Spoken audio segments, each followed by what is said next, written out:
जैसे ये एक उपन्यास है, जयंती रंगनाथन जी का उपन्यास है, अपने अपने बुर्ज खलीफा। इस उपन्यास की नायिका का नाम है जागती, और ये कहीं ना कहीं जागृति से जागती निकल कर आया है। वो एक इस उपन्यास को जब आप पढ़ते हैं तो आप संघर्ष के अलग अलग स्तरों को देखते हुए चलते हैं कि एक स्त्री और एक स्त्री के जीवन के संघर्ष और उनके अलग अलग स्तर क्या हैं, वो कहाँ कहाँ किस किस प्रकार से संघर्ष कर रही है। उसके जीवन से संघर्ष समाप्त नहीं हो रहे हैं। ये एक नटनी की कहानी है जो रस्सी पर जिस प्रकार से अपना कर्तव्य दिखाते हैं, उस उन लोगों की कहानी है। उस समुदाय में पैदा हुई एक बच्ची की कहानी है। वो बच्ची जो अंततः चाहती है कि मैं अपने कर्तव्य को लेकर बुर्ज खलीफा तक पहुंचूं दुबई के, और उस पर बिना रस्सी के चढ़कर बताऊं। ये उसका स्वप्न है। इस स्वप्न के बीच में बार बार कई सारे व्यवधान आते हैं।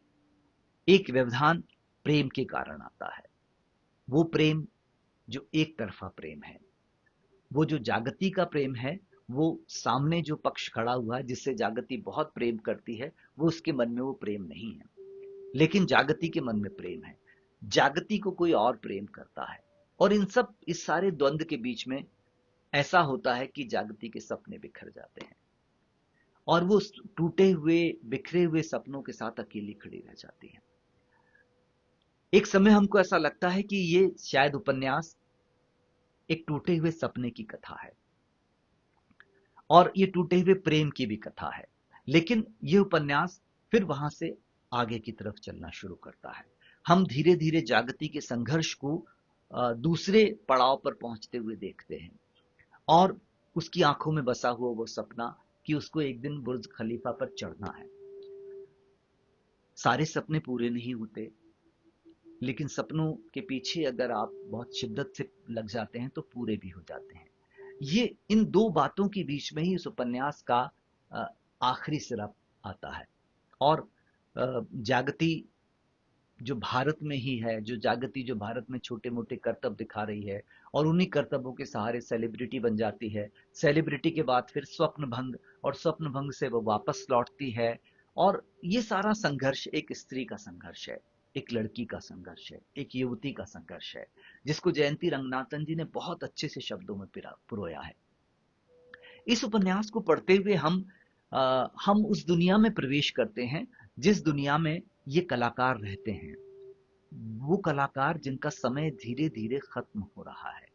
अब कहीं आपको रस्सी में नट नहीं मिलेंगे करतब दिखाते हुए। अब आपको सड़क पर डमरू बजाकर मदारी नहीं मिलेंगे। ऐसा लगता है कि एक दूसरे समय के ये लोग हैं। लेकिन इस उपन्यास में ये लोग टाइम ट्रेवल करके आए हैं, पिछली किसी सदी से टाइम ट्रेवल करके आए हैं अपनी कहानी सुनाने के लिए। इनकी कहानी जरूर सुननी चाहिए, क्योंकि ये केवल जागती की कहानी नहीं है। ये कहानी उस एक पूरे समाज की है, उस एक पूरे पेशे की है जो अब विलुप्त हो रहा है। उसको स्वर देने का काम एक लेखक के पास होता है। एक लेखक उस विलुप्त हो रहे पेशों के पास जाता है, उनसे बातें करता है, और फिर उनकी कहानी को अपने रचनाओं में जगह देता है। शायद इसी तरह ये लोग बच पाएंगे। तो जयंती रंगनाथन जी ने एक बहुत बहुत अच्छा उपन्यास लिखा है। और ये उपन्यास इसलिए महत्वपूर्ण है क्योंकि इस उपन्यास को पढ़ते हुए हम एक एक पिछले उस दौर में प्रवेश कर जाते हैं जिस दौर में ये सारे कलाकार थे।